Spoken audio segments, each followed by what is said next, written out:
Hello, fictional. Welcome to the Fiction Series X. Today we are gonna see What If Issei Adopted by Nanoha Takamachi. Part 1. If you end up liking this video, please consider subscribe, so without further ado, let's get into the video. He walked into his house with a beautiful girl at his side, confident that he would surprise them. Inside, he saw both his parents watching a TV show before noticing him and the girl. They smiled at him, and as he tried to greet them, darkness shrouded him. He groaned as he woke up, his head still groggy. As he looked at the ceiling, he noticed that he cried in his sleep. Bad dream to think I missed them so. As it is, he remembered what happened clearly at that time. 9 years ago, he is in a car with his parents as they drove through the city, leaving to meet a family in Hyoudou City, according to his parents. I hope you behave yourself when we meet the Takamachis, Ice. I know that you don't remember Momoko-san, but she is your godmother, okay? Geez, Ka-san, I'm not a kid who likes to show tantrums. I know that we're going to Hyoudou to visit an old family friend, so I will behave nicely. Said Issei while pouting. Takalo, by the way, Nanoha-san adopted a girl, a year younger than you, so you'll have someone to play with. What's her name again? I believe that her name Vivio-chan, dear. Who knows, maybe that girl will become our daughter-in-law. Aka-san, girls are icky. They like to play with dolls and stuff. Are you sure? Then what about Arina-chan? Isn't Arina a boy? Asked Issei while tilting his head. At that, both his parents looked at each other while contemplating how to tell him his misunderstanding. You know, Arina-chan is a girl, only she is a bit of a tomboy. Do you think Arina-chan is icky? Definitely not, Ka-san. If Vivio-chan is like Arina, then I think I would be friends with her. And Tu-san, when will we get there? Another hour or so, young man. Don't you worry. They arrived to Midoriya within an hour, and at the front of the door, a middle-aged woman with dark orange hair was waiting for them. Ah, Satoshi, a cane. Welcome to Midoriya, said the lady before looking at Issei. And this must be Issei-kun. You might not remember me, but I'm your godmother, Takamachi Momoko. It's been a while, Momoko. How's everyone? Everyone is fine, a cane. Unfortunately, Kyoya is on a trip overseas and can't be here. Oh, where are my manners? Please, come inside, said Momoko before showing everyone inside. Inside the cafe, there were 5 people. A middle-aged man with dark brown hair, a young woman with similar hair with a man, a younger woman with similar hair with Momoko, a blonde-haired woman, presumably the same age as the younger woman, and a blonde girl with heterochromia, which he assumed to be Vivio. Ah, Satoshi, a cane. Knew you would arrive at around this time. How long have it been? Said the man while hugging Mr. Hyoudou. Too long, Shiro, old friend, too long. As they happily talked for a while, Shiro noticed Issei behind Mr. Hyoudou. And this must Issei. You didn't tell me he has become quite a young man.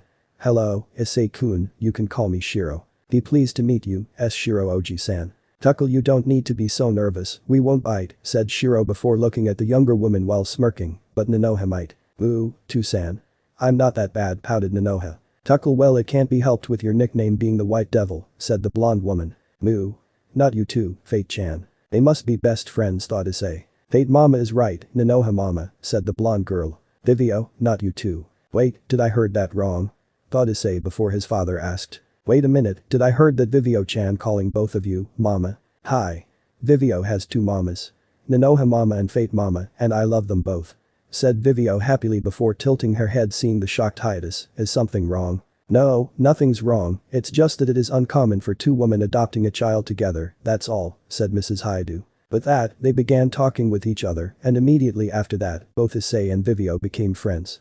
Later on, Issei learned that Nanoha's older sister is called Miyuki. By the time it's evening, both Issei's parents and Vivio's grandparents were going out to watch a play at a nearby theater. After a few hours passed. Ring ring. Hello, this is the Takamachi residence, said Nanoha before she became wide-eyed. What? Yes, alright, we'll be there in a few minutes, said Nanoha before hanging up the phone. Issei-kun, Vivio-chan, we need to go to the hospital now. What's wrong, Nanoha mama? Your grandparents and Issei's parents were caught in an incident and now they are at the hospital, said Nanoha calmly, but within her voice there's worry and concern. When they left the car, wet drops could be felt on the leather seats. At the hospital, excuse me, nurse.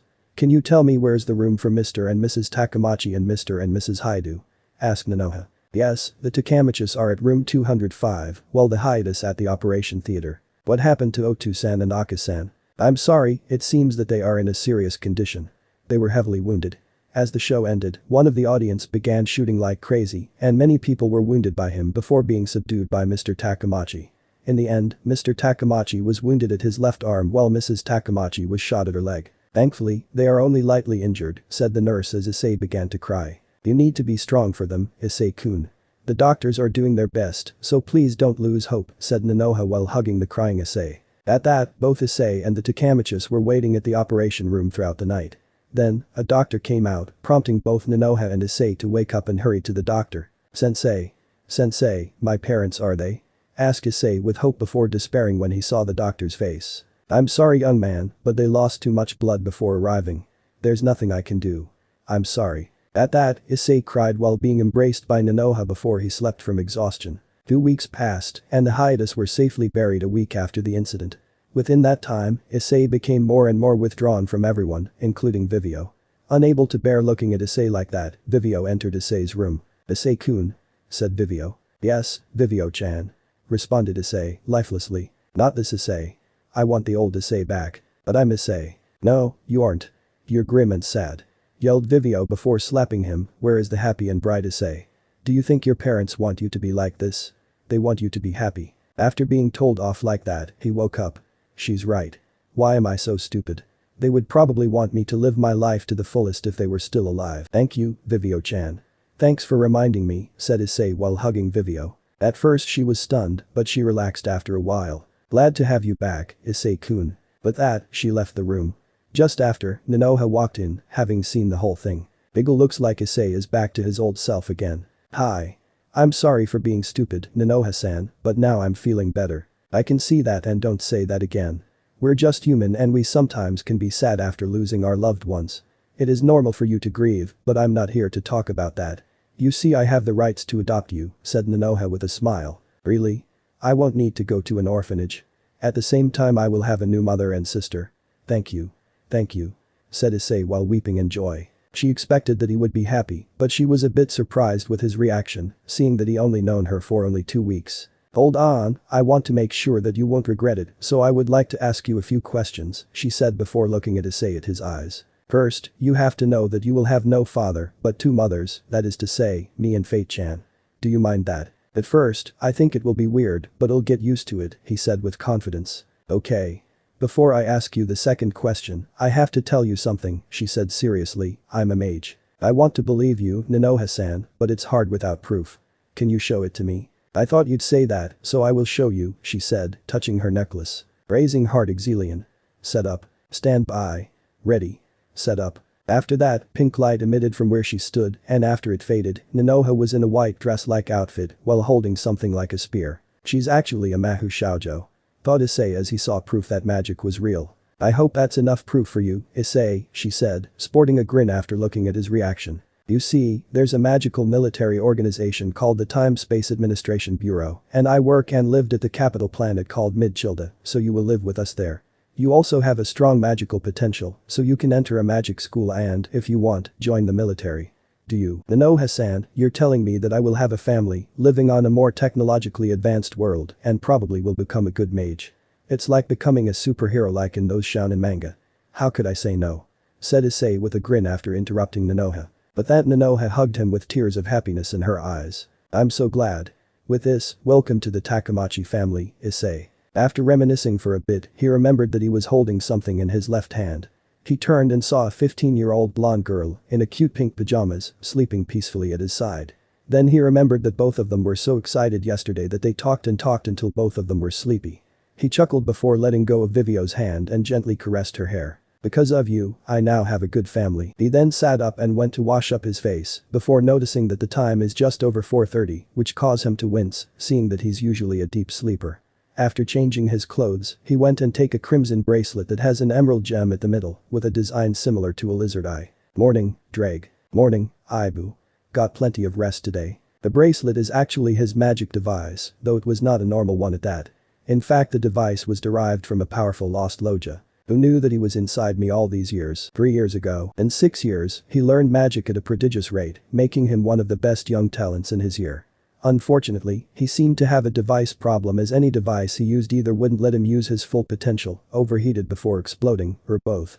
Even with all this, he managed to pass B-class mage exam about a month ago. Now, he was called over by Yagami Hade, his parents' best friend, to show himself up to the engineering laboratory. In front of the laboratory, Private First Class Takamachi Issei reporting, ma'am, said I saluting. There's no need to be this formal, I-san. Besides, we are not in an official business here. Hi, Hate-san. Since you called for me here, is it about my device problem? Well, partly.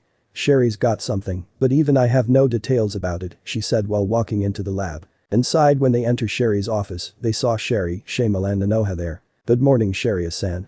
I didn't expect you two to be here, Shamal-sensei, Ka-san. Did you find something new about my device problem? Asked Issei. Yes, Ice.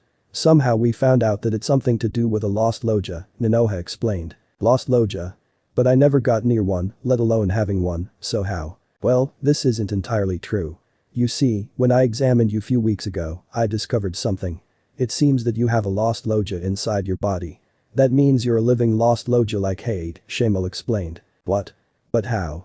Asked Issei stupefied. Wait, if the lost loja blocks devices from fully functional, then maybe it's a unison-type device and needed to be activated first, Hade murmured while thinking about it. Asp you mean said Sherry before Hade nodded towards her. Yes, Issei probably can activate the device. What do you think, Ice? Well, I think I can try activating it, but even then, I don't know to do it, shrugged Issei. Maybe by using voice command.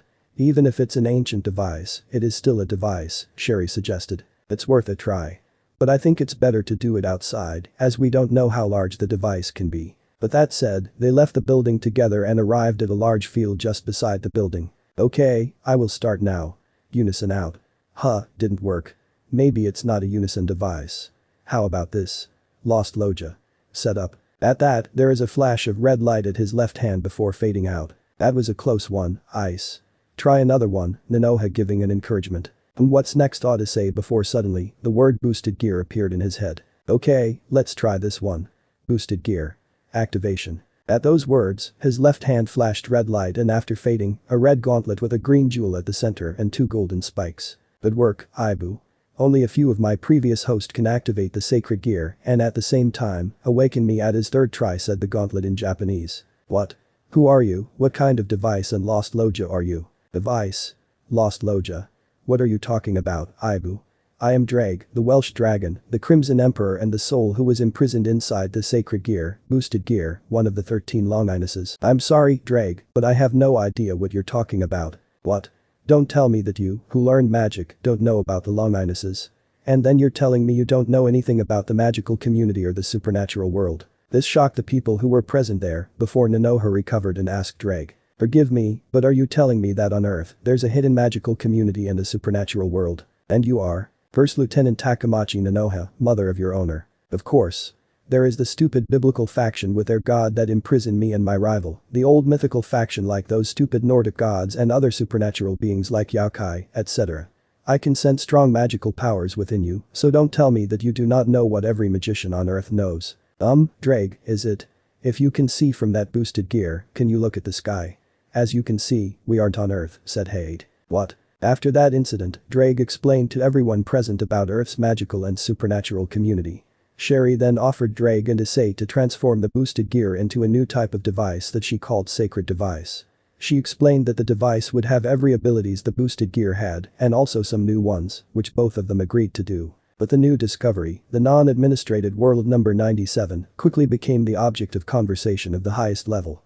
It was decided in a year by TSAB that a group to Earth for a diplomatic mission by next year, but because of an incident, it was delayed till a year later. The Takamachis, Fate and Hate with Sway and her knights, were selected for this mission. The mission begins at March. 1 month ago, March, Kuohichi airspace. Kuoh changed so little in the past 9 years, said Issei after the Takamachi family arrived at Kuoh's sky with Nanoha looked worryingly at him before he shook his head. The only thing that I feel for coming back here is nostalgia. By the way, Nanoha-kasan, where will we live? It seems Tsab bought your old home for us and the neighboring house for the Yagami family. Also, Issei, Vivio, both of you will be going to Kuoh Academy for school, said Fate to both of them. Isn't Kuoh Academy an elite school for girls? It seems that last year it became a co-ed school, Nanoha answered the confused Issei. Do you think I can find new friends on Earth, Nanoha mama? Asked Vivio. Of course you will, Vivio-chan.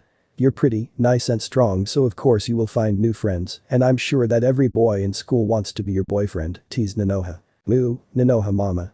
You know that Ani-chan will check every boy in school to see if they are worthy of becoming my boyfriend. Hey. I did it to make sure that the one asking you out is no pervert.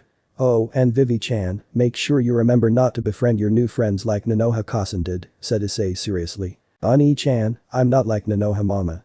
Moo. I'm not that bad," shouted Vivio and Nanoha at the same time. After putting on drag on his left hand, he went out to the kitchen, thinking he ought to cook breakfast as he is this early. "Maybe I should make pancakes for breakfast. Let's see if there's some ingredients left," thought Issei as he rummaged through the fridge to find some milk and eggs. Several minutes later, he finished making enough pancakes for everyone and started to make some coffee when he heard footsteps coming into the kitchen. It was his other mother, Fate. "Issei? Good morning. Is my watch broken, or did you wake up early today?" "Morning, Fate-kasan. Well, I woke up early from a dream just now, so I think I should make some breakfast. There's pancakes at the table and I'm making some coffee right now. Do you want some?" asked Issei. Fate nodded. A few minutes later, his second mother and Vivio entered the kitchen. They had an enjoyable breakfast before both Issei and Vivio went to their new school at 6:30. A few minutes before the assembly, Kuoh Academy student council room, a short young woman with bob-cut black hair was busy looking at a file regarding club budgets when she heard a knock at the door. "Come in," she said after finished skimming through the files. "Excuse me," said a young woman's voice beside the door. Upon entering, it was a young woman with crimson hair and another young woman with long black hair beside her. "Ah, Rie-san, Himejima-san, what brings you here to the student council?" asked a short young woman. "It's nothing, Sona-san. Just want to have a friendly chat with you," said Rias with a smile. "Oh, and what do you want to talk about? It seems that I've heard that there will be 2 new transfer students that will be attending this school. And it seems that both of them are related," said Rias in a calm tone. "Yes, I've read their profile, and it seems that both of them are adopted by their adopted mother. I think the young man has actually lived at this city 9 years ago. Well, just now, one of my peerage saw this boy from behind and she said that she sensed draconic energy from him. It seems that when they arrived, I sensed that the Fallen's activity is rising in the city," said Rias. "It may be nothing, but we might as well have someone keep an eye on him. Don't you think so too, Riasan?" asked Sona after thinking about it a few minutes. "I think so too. I will have her watch over him for the time being," said Rias in confirmation. At the assembly hall, both Issei and Vivio arrived a bit early and they went their separate ways to second-year group and first-year group respectively. After hearing the principal's speech, it was the president of the student council's turn to speak. As she entered the stage, many of the students began to greet her in applause. She must be very popular among the students, Issei thought while looking at her. It seems that she has that smart, intelligent look with her glasses and her eyes shows wise wisdom within it. He nodded at himself that she may be one of those that he can talk with ease. After the assembly, he began to look for his class when he heard rumors that there is a perverted duo within their mix and they moan in agony if they were in the same class as them. He began to suspect the worst when he heard that and he wished that it won't come true. Sadly, his worst came true as he entered his class. He saw 2 boys that somehow radiating perverted aura around them at a corner with most of the girls looked at them with horror. What's worst is that he had to sit next to them in the classroom. Issei thought he wanted to cry. "Hey new guy," said the baldy, which his name is Mitsuda or something, which he don't care. "Yes. What do you want?" Issei asked while trying to think of a way to get out of this mess. "Hey, isn't that the new guy?" "Oh no, why is he talking with those 2? Don't tell me he is also a pervert." "No. Don't tell me there will be a perverted trio," whispered the girls in class, which he just mentally sighed at his misfortune. "Do you know what's the greatest treasure of all for men?" asked the one with glasses, maybe his name is Motohama. "No, and I don't think I want to know." "So, can you please don't tell me?" said Issei as he really don't want to know what their greatest treasure is and hope they won't tell him, but his hope was shattered. "It is boobs of course," they said in unison, which made Issei's jaw to drop. "Of all the things in the world, it's those." "Please stop," thought Issei in agony. "But that's not all. And we, the perverted duo would like you to join us to peep the girls after the first period," said Motohama while puffing up his chest. "Ah. He is a goner," Issei heard one of the girls said. "Really?" They loudly proclaimed they want to peep. Not only they are perverts, they're idiots too, thought Issei before remembering something. "Hang on, isn't Vivi-chan's class have PE after this?" thought Issei grimly. Are you thinking of peeping the girls from class 1 to 3, aren't you?" asked Issei to make sure as his temper began to simmer. "Of course. I've heard that one of the new girls in school has a great figure.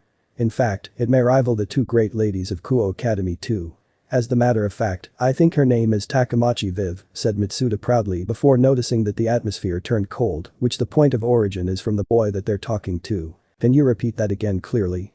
asked Issei with a cold smile that made everyone in class trembling in fear. What's going on?" asked Motohama in fluster. "Oh, you 2 don't know?" asked a girl with brown hair and a pair of glasses to the confused duo. Know what? That the girl, Takamachi Vivio, has an older brother named Takamachi Issei, who is in fact the one you're talking to right now. You just pissed off the overprotective Ani-san of hers. Don't worry, I will make sure to attend your funeral, she said, grinning before making her way to the other girls. If I ever found out that you guys are peeping my sister or any other girls, I will make sure that you guys will wish you were never born. Do I make myself clear? Threatened Issei while fuming. The rest of the class hearing the threat screaming with joy, as not only he threatened the duo, he is also not a pervert and he has a handsome face. Maybe they will have another prince of Kuoh or even a king. The class settled down after their homeroom teacher arrived. After the first period, Issei found out that the perverted duo already left the classroom. I hope they won't peep at Vivi-chan after I threatened them, but I guess idiots will be idiots. After walking to the gym, he saw shady figures behind the girls' locker room. He sighed as he silently went near them. "I drag. Yes, Ibu. A small barrier around us please. Defangdus der Magi." The green triangle appeared under Issei, and after a few moments a small barrier encompassed the confused duo and Issei, before the duo noticed Issei smiling while cracking his knuckles. "You two still don't get it, do you? First, you told me to join you guys to peep. Second, you told said brother that you want to peep at his sister. And finally, even with the threat, you still going to peep said sister. You know what? I'm gonna make you two pay," said Issei grimly while those two tried to run, but can't because of the barrier. After beating the two for a while, making sure they're still conscious, he deactivated the barrier and linked with Vivio. "Vivi-chan? Yes, Ani-chan. It seems that there are two idiots trying to peep on you. Someone is peeping on us." He heard Vivio cried after hearing what Issei told him. A few minutes later, the girls in the locker room appeared with angry faces. When they saw Issei and the duo, they were a bit confused. "Hello ladies. After seeing this two here, I gave them some punishment. It's just me, but I don't mind you girls beating them again after this. Bye now," said Issei as he left the frightened duo at the mercy of the girls. Within the group of girls, only a white-haired girl looking at Issei questioningly. After the incident, he was told by a teacher that the president of the student council wanted to meet with him on lunch break. Thinking that it was about the duo, he just shrugged and went to the student council room. "Knock knock. Come in," he heard the president from inside the room. As he opened the door, the president and another girl, whom he presumed was the vice president, was present. "Pardon me for intruding. I heard you want to meet me, Kaichu?" Issei asked formally. "Well, yes. I've heard that you gave a beating to the perverted duo before giving them to the girls. I have to say I'm impressed at and at the same time, worried that the duo would do something to you after this incident." "Well, Kaichu, I would say that there's nothing to worry about any retribution from them. I make sure that they know how strong I am in that department," said Issei with a small smile, which in turn also made the president smile. "I see. Well, that's that. Now, I want to ask you something," she said before revealing a chess set. "Are you any good in chess?" Which in turn made Issei smile even wider. "Let's see who is the better one, shall we?" In the end, Issei was able to win with a small margin, which shocked not only the president, even the vice president. "Wow, no one was able to defeat me in a game of chess for a while now.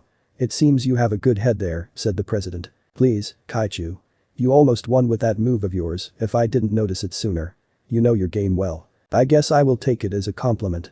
By the way, can I have a match with you every week, same time? It might also help my work here too," thought Issei before replaying. "Sure, I would like to have another match with you, Kaichu. Also, Takamachi-san, you can call me Sana-san," said the president, which made Issei raise an eyebrow. "Are you sure? If I used it the others might get jealous of me, Kaichu," said Issei, which the vice president also nodded vigorously. "It's fine if it's in the council room then. I hope that I can talk normally with you from now on, Takamachi-san. If you put it that way, alright. Call me Issei-san then," said Issei with a compromise. "Very well, Issei-san, I hope you enjoy your year," said Sauna before dismissing Issei. On the way to class, he pondered a moment before asking Drake. "Drake, do you feel any devil energy anywhere in the school?" It seems that there is a barrier that blocks any kind of energy or reading, making it hard to have a good reading of the surroundings. It is best if you get used to the school before doing anything, Ibu." "You're right, Drake. Still, it seems that we have a young fan following us." As he said that, he casually turned his head and saw a figure with white hair scamper for cover. "Tuckle, don't sweat the small stuff, Ibu. With what you did before this, it won't be long that girls will be asking to be your girlfriend." As it turns out, Drake's words did come true later that day after school, with girls waiting for him at the school entrance, which made him a bit uneasy. Thanks to Vivio, he was able to escape from them without making them unhappy. At home, he reported that the school seems to have a magic barrier that blocks any kind of scan to his mother's, which told him to take the situation easy for the first few weeks. After that, he and Vivio went to the basement, which is also a training area after being remodeled, to train and spar before going to bed. A few days later, after a day at school at the school gate, as Issei went outside, he was called with a nostalgic name. Excuse me. Are you Hyoudou Issei? Asked someone behind him, which made him turn around quickly and saw a girl there. Hyoudou. Last time someone called me that was 9 years ago. How does she know my old family name? Also, I never see her before. The uniform too, it's not from this school either. And this energy, thought Issei before replying, and at the same time asked Drake, well, what if I am? To the girl, Drake, I felt some kind of energy from her. What is she? Drake. You noticed it? I was about to tell you that she is a fallen angel. I'm Amano Yuma, and I want to ask you something. Are you seeing anyone right now? Asked the girl. Now? Well, no one at the moment, boo. That's great. Great. I mean, if you're still single, then maybe can you go out with me? Asked Yuma innocently. She wants to be your girlfriend. Watch out, I think she's plotting something. I think so too, Drake, but somehow, there is something strange with her expression sometimes. Anyway, this can be our chance to gain a connection with the fallen angel faction. If anything, I will just have to arrest her if necessary. Issei told Drake before feigning surprised and asked, what do you mean? Would you like to be my boyfriend? She asked, which caused a lot of girls around the entrance gasped in shock. Well, why not? We can try. Oh, I'm so happy, she said before hugging Issei tightly and kissed him at the cheek before letting go, and before running away said, well, see you tomorrow then. After a few minutes, there is a few murmurs of anguish around him from some of the girls, while he just looked at her go. Well, she is a fast runner. So heaven's evening days, huh? Not entirely subtle. In the end, he told his mothers about the encounter, and they told him to be careful and make sure to have some countermeasures for her at the same time. Every day, she will wait for him at the front of his house, which she somehow said that she lived near the area, and her school is somehow near an intersection before getting into Kuoh Academy. Even though Amano Yuma was faking it, it somehow made it bearable for Issei at school, as the girls stopped asking him to be their boyfriend for the meantime, but still, he always get a headache whenever he saw the perverted duo trying to peep on Vivio every given chance, which they then got beaten up by a furious Issei. He sometimes asks himself whether they have any sense of self-preservation instinct at all. Friday came, and as they nearing his home, Yuma stopped before asking Issei. Ni, Issei-kun? Yes, Yuma-chan. It's been a week since we're dating, right? Yeah, you asked me last Friday. Why do you ask? You know, we haven't gone to an actual date, so I want to have a date this weekend. Sure, why not? How about tomorrow? I'm sorry, but my mother wanted me to help with something tomorrow, so how about Sunday at 10 o'clock at the mall? I don't have any plans on Sunday, so it's a date, Issei said grinning. Thank you, Issei-kun. You're the best. Night, Issei-kun, you're the best boyfriend ever. Yuma hugged him before ran towards her home. Night, Yuma-chan. Sweet dreams, like she will hear that anyway, Issei said the last part in a low voice before going into his house. At that point, the whole conversation was heard and seen by a third party, who is actually the white-haired girl who Issei saw before. What she didn't know is that Issei already aware of her presence. Greg, are you sure that she won't be a problem? Issei asked as he entered the house and went into the kitchen to see Nanoha is making dinner. Don't worry about it, Ibu. In contrast to the fallen angel girl, that devil girl is no threat. She isn't aware of anything about you, though maybe they sense the draconic energy that I emit perhaps. Does that mean the devil is aware of Issei's sacred gear? Nanoha asked after a while. They must have, as sacred gears can somehow transmit some of their energy that any supernatural beings can sense it. But don't you worry, her master probably wants to know why the fallen angel is active at the city. Kuoh is a devil's territory after all. I hope you're right about this, Drake. Meanwhile, at an abandoned church, are you sure that is the order he sent? Are you doubting me? You should know that I am in charge of this joint and you should just follow the orders. It's not that, but do I have to do it? Is there any other way? Just save it for when the time comes. I received this order from Kakabiel, who is one of his most trusted men. So don't make me repeat the orders again, you got that? Alright. I'll do it. As one of them left, the one behind looked at the sky and whispered, Lord Azazel, is this what you want? Sunday, at an unknown location. Are you sure that they will have their date at the mall? Unheard at all. Thank you, Kaneko. Please rest for the day. As the small figure left, the last two looked at each other worryingly. It seems that they will act soon, but you. Indeed.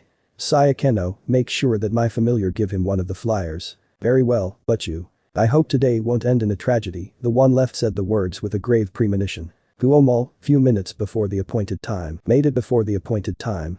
I hope she won't be late as she's the one who wants to go for this date, thought Issei as he waited at the fountain of the mall. While his eyes wandering around the scenery, suddenly a woman in something like a maid costume for a cosplay cafe came near him. "Here, take a flyer," said the woman while giggling and went towards another person. At his hand is a flyer with a magic circle, not mid-chilled in origin, with "your wish will be granted" written on it. It contained a bit of devil energy, and when he looked closely at the woman, he could tell that the woman is a familiar. "Greg. What is it, Ibu? Make sure you're ready for anything, buddy. Looks like something's going to happen today." "Alrighty then, Ibu. I'll make sure there's nothing suspicious around us." As they finished preparing, he heard his girlfriend Yuma shouted at him for his attention at his left, and he put the flyer in his pocket. "Hey Yuma-chan," said Issei energetically as he turned towards her. "Hey again Issei-kun. I'm sorry if I'm a bit late." "Nah, you're just on time. Come on, let's go." And so, let's the date begin. The first thing they do was watching a movie. At first they were pondering which movie should they watch together when he saw that her eyes always wandered to a certain movie. He looked at it and saw that it was a romance horror movie. He went and bought tickets for 2 of the movie, which Yuma was surprised that he saw that she wanted to see that movie. Her cheeks went red with embarrassment. To his credit, the story is actually quite decent, and judging with Yuma's expression, it was the right choice for their date. After watching the movie, Issei then brought her to a nice Italian cafe with a good atmosphere and ordered a shrimp scampi for the appetizer, ravioli all'aroma for Yuma, which surprised her again, and fettuccine alfredo for himself. He then ordered 2 matcha lattes for both of them. "Wow, how do you know I like to eat that?" asked Yuma after calming down. "Well, whenever we talk, I noticed that you seem to look at a cafe near the housing area and watched people who are eating that with envy, so it's kinda sorta obvious. And I can see that you're somewhat distant today too." What do you mean, Issei-kun? "It's not that I want to pry on your life, but whenever we have fun, you somehow has that empty look now and again. Is your mom did something cruel to you?" "No, it's not like that. It's just that usually, whenever I had something going on, I can just call my father and talk with him as he is overseas right now. But lately, I just can't get a connection with him online, and it just worries me. Now, my big brother is trying to boss me around at home lately, which makes me frustrated as he never listened to what I have to say," said Yuma dejectedly. "It seems that there is something going on with the fallen angel's side in the city. Did she lost the connection with the leader of the fallen? Drake besides Azazel, who are among them that has the same influence as him?" "As far as I know, it is either Barakiel, Shemhazai or Kakabiel. I heard that Barakiel is a masochist, so that ruled him out. Shemhazai also got a strong influence in the fallen angel faction, but he usually stays neutral in all this. Kakabiel, on the other hand, I've heard that he's a natural sadist, loves to torture everything, humans, angels, devils, even his fellow fallen too. You better think of a way to minimize any damage if one of them decided to come and have a little talk. Appreciate the warning, buddy. Well, at least I have something that I can think of when things go south." "So, your brother doesn't like that you did things your way, huh?" Issei asked after pausing a few minutes. Thankfully, he already mastered talking with everyone telepathically without losing concentration with his surroundings, thanks to his special training with someone. Just thinking about it made him shivered unconsciously. "That's right. He always bosses me around, and when I didn't do what he says, he will threaten that he will told father that I'm a bad girl. In fact, Yuma said before talking in almost a whisper, I used to be a bad girl." The last statement, thought it wasn't supposed to be heard by Issei, he did, and it caused a raised on of his brow. "If you want to talk about it, I'm here until you feel better about it. I promise." "Thank you, Issei-kun," she said while pondering whether to talk about it or not. In the end, she talked about it. About how she used to be a good girl who never gave in to any kind of demand, whether it's money, fame or power. In the end, she somehow fell in love with a man, and because of him, she began to do bad things. At first she was thrilled with her newfound passion, but all good things must come to an end. First, she saw that the man started to lose interest with her. Then, she realized that all the things she did was terrifying, so much so that she thought that she might go crazy. Finally, it's that even though she regret doing things she did, she never regret to fall in love. In the end, when her father knew of this, not only he comforted her, he showed that she can change for the better, that she can cleanse herself of her wrongdoings by helping others. At first, she had to have her father help her in everything. Now, she was able to do things herself that would make her father proud. But then, her big brother arrived and everything that she did was lost. Hearing this, Issei just accepted it with ease that Yuma was quite surprised that she told someone about her past and her worries. She blushed hard at that and pardoned herself to the restroom. While she was there, Issei thought about what he just heard. "What do you think, Drake?" "I don't know, Ibu. The story seems genuine, but I know that she haven't told us the whole truth. Or maybe that the story is another lie for you to be defenseless when it happened. Still, I suggest you keep your guard up at all time, Ibu." "I will, buddy. Don't you worry." Even with the reassurance, Issei thought that she was tormented by what is happening to her. After the meal, they went around the mall window shopping and get 2 ice cream before heading out as the sun about to set. She then brought to a park near the residential area where they lived before stopping at the fountain at the middle of the park. "You know, that is the first time that I have fun with anyone," said Yuma, feeling pleased. "Glad that you're able to enjoy the date today, Yuma-chan. Also, thank you for listening to my ramblings just now, Issei-kun." "I really do," she said while hugging Issei. While she was hugging, he felt that she set up a weak barrier, one that made sure no one will come near here. After hugging him, she walked towards the fountain. "You know, there is something that I want to do to celebrate our first date. Can you listen to my wish?" she said with a sorrowful tone. While he's sure that she would do something, he still said, "Of course, Yuma-chan." "What is it? Can you please die for me? Can you please die for me?" But that said, I reveal my true self at Issei, who just looked at me, surprised with what he saw. It ached my heart with what I have to do to him. But it is his orders, and I have to do it. I then began forming a spear made from fallen angel energy. "Can I ask you something? Is the date part of your plan or is it me screwing up the date?" he asked without fear, only acceptance in his eyes. "It hurts me that I have to kill him as he is one of the most empathetic person that I've met, the first one after Lord Azazel, and he is the only one that was able to make me genuinely happy with the date. The date was perfect, dear Issei, but I have my orders. I have to kill you now before you awaken your sacred gear. You are a great guy, Hyoudou Issei." "I'm sorry," and I throw my light spear at him before turning away, tears already forming in my eyes. "This is goodbye," answers child. Just as I thought that the spear impaled him, I heard a voice and something fast hitting a solid wall, which made me turn back and saw Issei, holding his right hand at me with a glowing green magic triangle. I never saw that kind of magic before. "What is that?" "I'm sorry to say this, but I've already awakened my sacred gear, Yuma-chan. Or is that really your name? Anyway, can we just talk about this?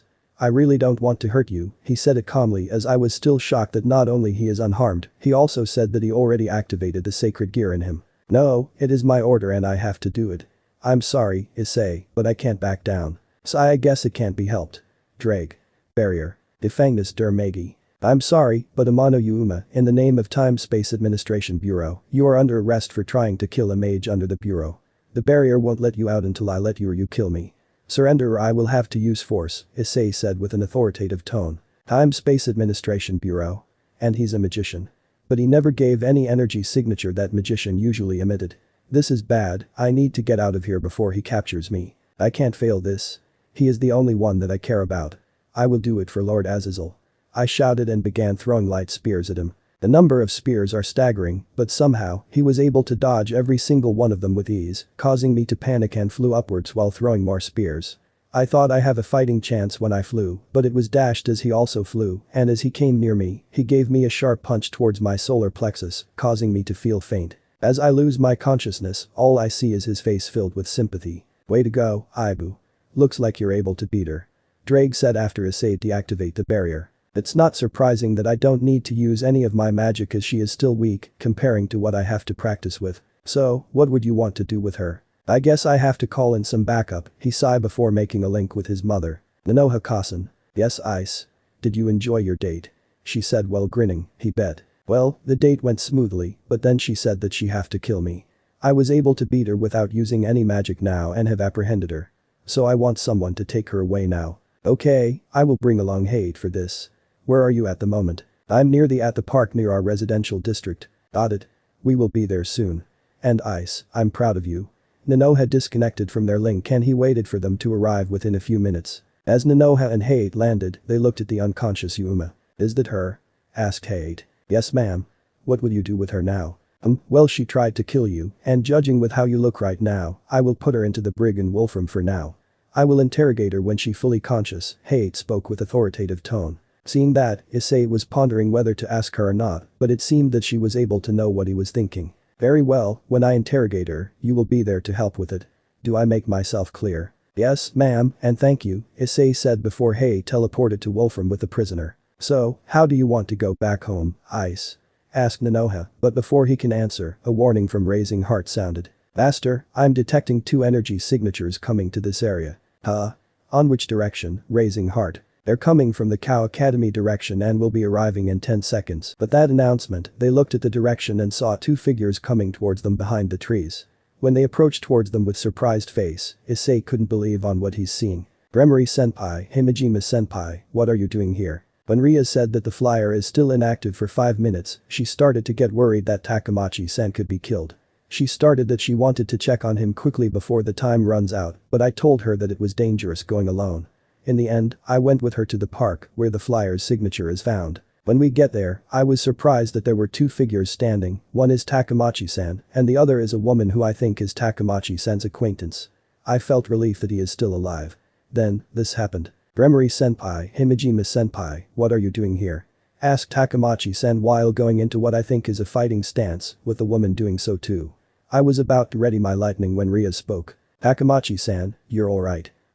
I can explain. Ria's fidgeting on how to explain to Takamachi-san. Both of you are devils, right? And you guys came here because I'm not using the flyer, am I correct? Said Takamachi-san, which surprised at his question. How does he know that we're devils? I mean, both of us aren't revealing our wings at him. And then, the woman talked calmly at us. I know it is sudden, but actually, both of us knew that you've sent someone watching over him for quite a while now. And judging that you're here because of his safety, we can assume that you have no malice intention towards my son here. Wait, did she say that Takamachi-san is her son? I thought to myself before Ria's questioned them. Since you know that we're devils, what is your affiliation? Well, we're mages and we would like to talk with your leaders about our circumstances, replied the woman. Very well.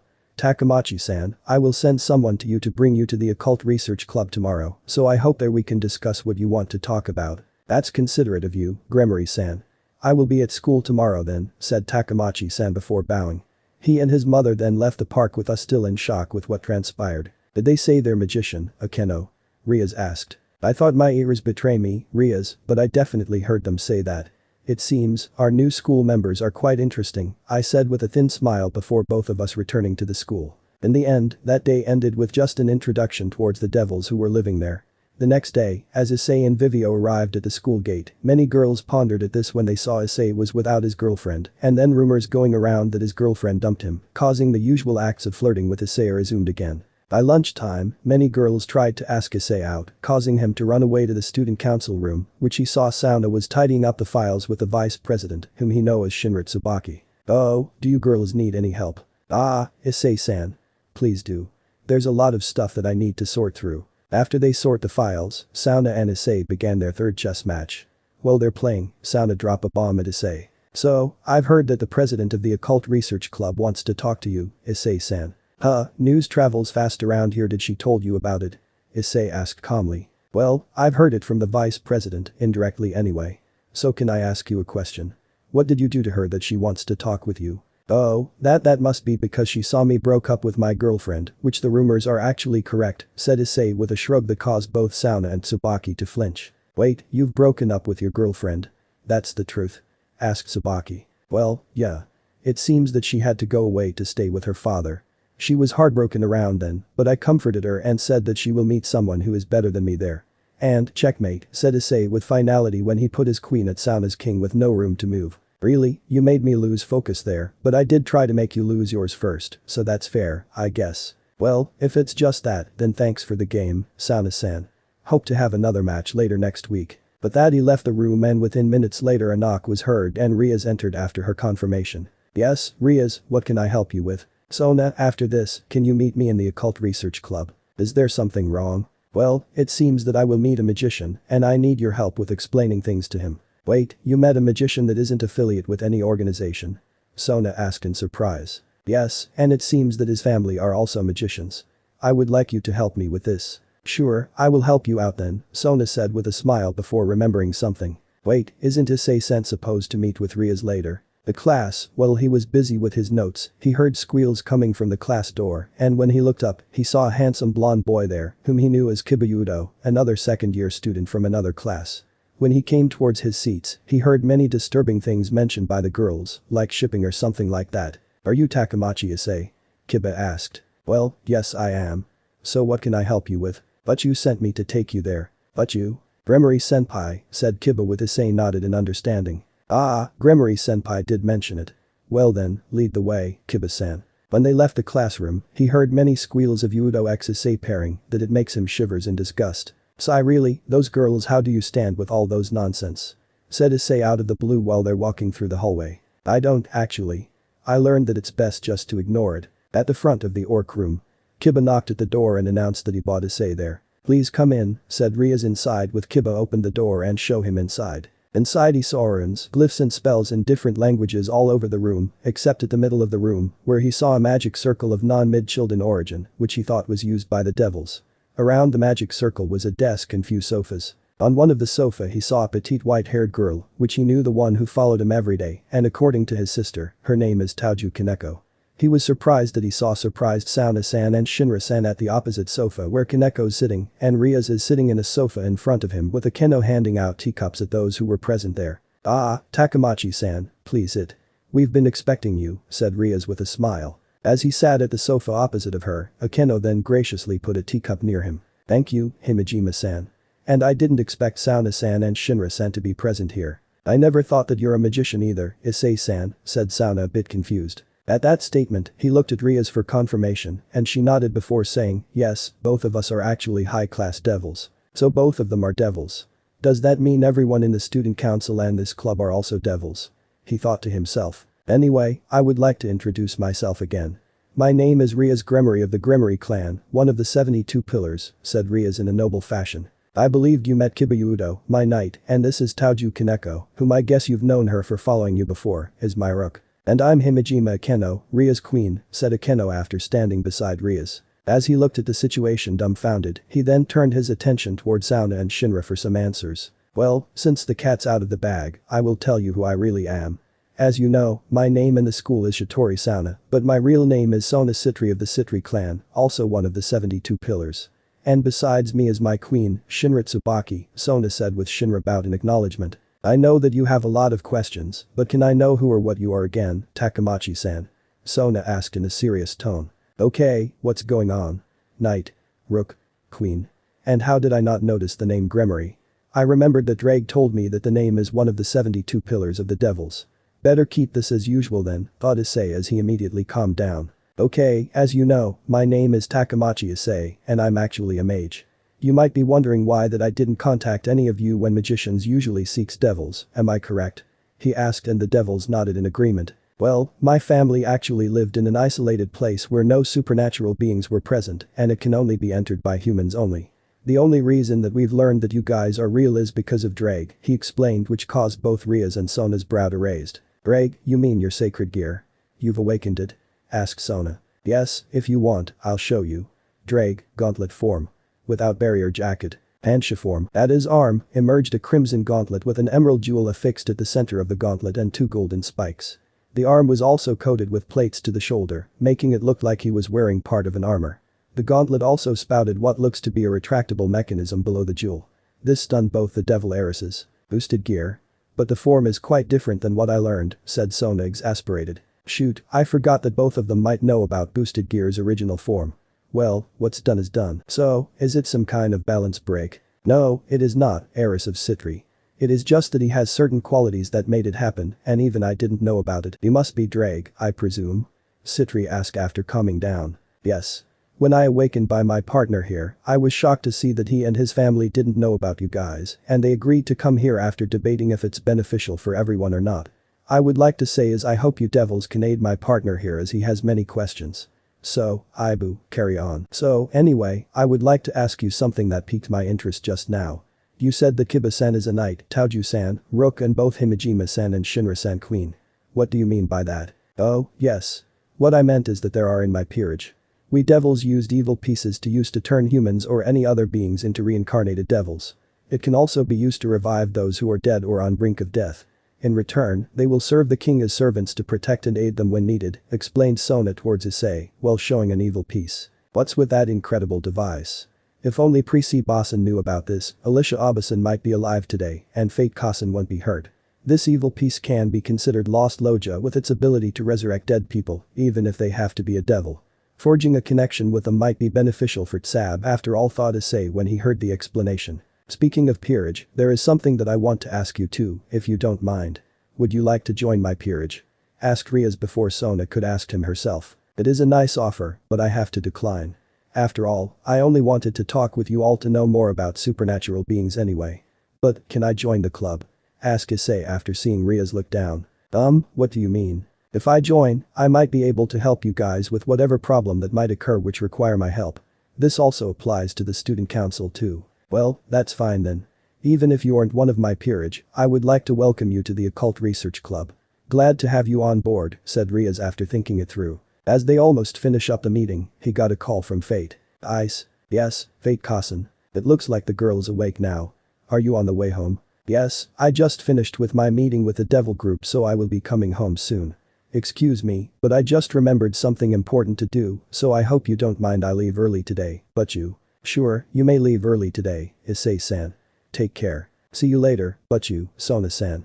After he left, both the girls looked daggers at each other. So, how did you meet with him first, Sona?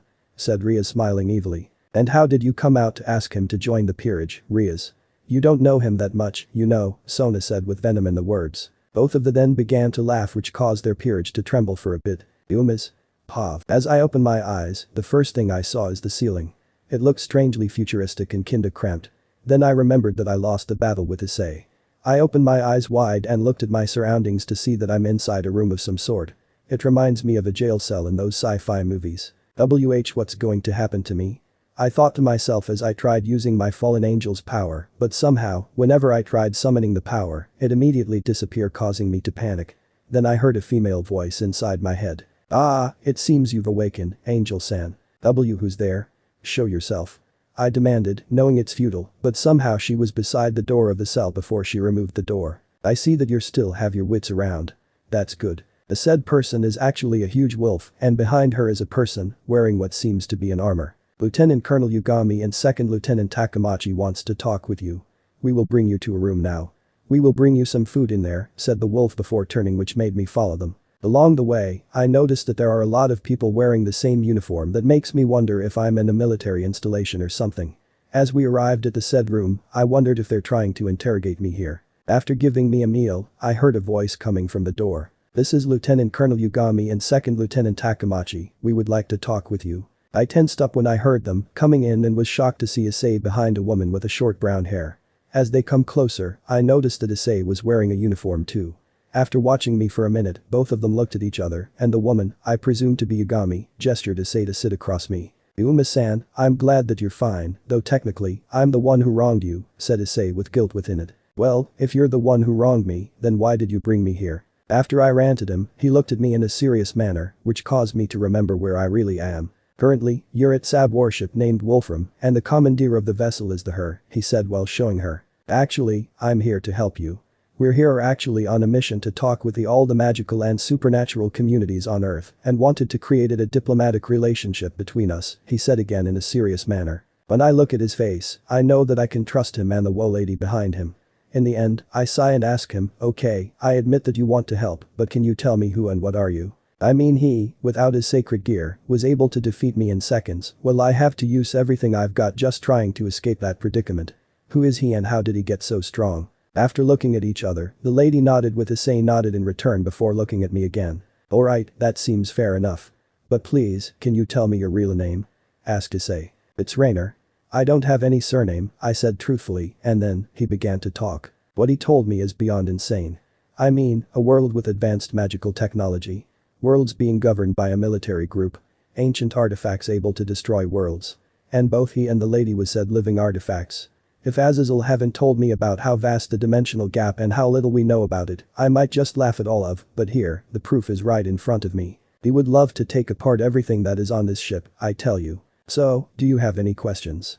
Asked Issei after finishing up his story. Well, there are plenty of them. 1. How strong are you? 2. What will you do to me after this? And finally, can I become like you guys? I asked just to make sure. Well, in retrospect, he is one of the strongest combatant that is on this ship, among 6 that is, not including me. If you're willing to cooperate, I can assure you that you will be treated fairly and just. Finally, looking at your magic potential, I can see that you can be a good A-class mage if you have the aptitude, said the lady answering all my questions in one swift stroke. Convinced, I told them everything I know. Who's in charge of the area, what's the real goal, why a change and everything. So, this Balam guy appeared and began to take charge of the area that you're holding, am I correct? The lady asked for confirmation after digesting the information. That is correct, and he's the one that ordered me to kill Issei here. I don't want to go against him as he is one of Kakabiel's subordinate and one of the fallen that had fought in the war, I said grimly before looking at Issei. As a matter of fact, I was supposed to meet you and talk about having you join Grigori to help you understand your sacred gear actually when you appeared again. But it seems that it is wasted as you've already affiliated yourself with something even bigger than what we can offer to you, I said with a pained expression. Well, it's nothing to be worried about. Anyway, that means that perhaps this Balam is the one severing the connection between you and Azazel then. Well, for now, you need to go into hiding, and I think staying here at Wolfram is the right choice, he said after thinking a bit, but I object his offer. I don't want to be cooped up somewhere in the dimensional gap. How about this? You stay with me then, the lady offered. And you are? I know your rank and all, but I want to know if I can trust you as I have with Issei. My name is Yugami Hate and I'm from Earth as well. At my house, there's nothing to worry about as me and the others can protect you if anything happens. I hope you take this offer, Rainer-chan, said Hate with a beaming smile. Ugh, I'm not that young, you hear me? I'm actually a lot older than you, I shouted at her as she giggled at my outburst. Ugh, fine. I will cooperate with you guys. Just don't expect much from me right now. But that I cooperate with them and I was sent back to the cell before being taken to the house. End of the part 1. So how was this story? I hope you like it. And if you like it, share this story with your friends and like the video too. And don't forget to subscribe our channel for daily awesome fanfiction. Okay, it's time for me to go. Bye bye.